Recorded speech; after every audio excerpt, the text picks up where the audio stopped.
morning. Ngayong araw ay pag-uusapan natin kung paano makakuha ng subscriber ng 100 in 1 day. 1 day lang yan So, 100 yung makukuha mo. So, ito to sa inyo kung paano. Copy muna tayo guys.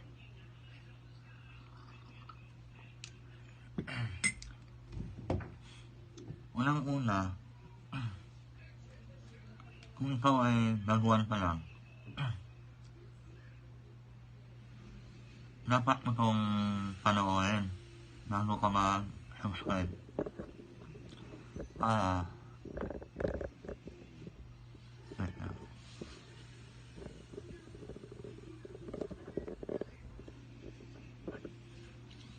Kailangan mo itong panoorin.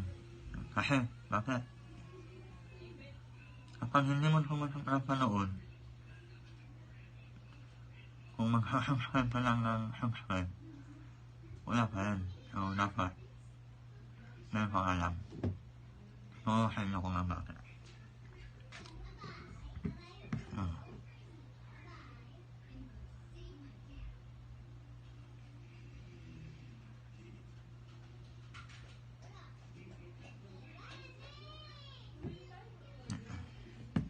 Nanginginig kasi ako eh.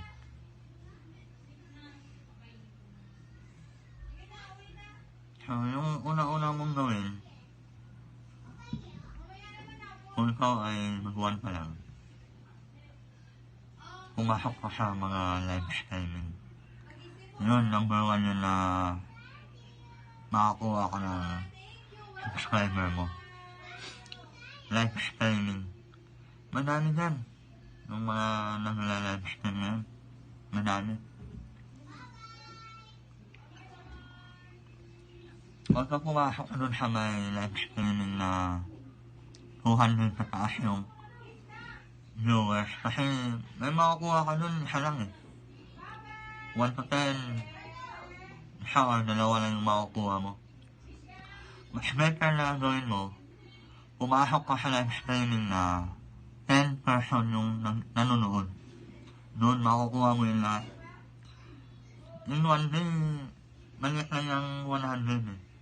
So, kayang-kaya mo yan. Pangalawa, iwasan mo yung mag-comment na ng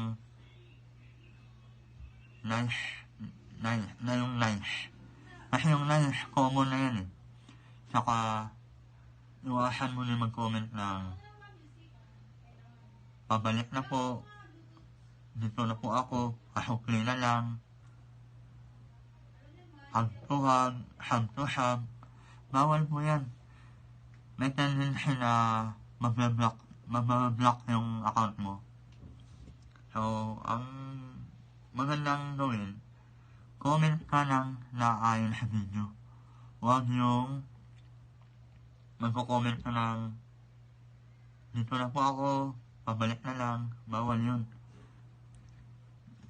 Isa yun sa rules ni YouTube. So, pangatlo,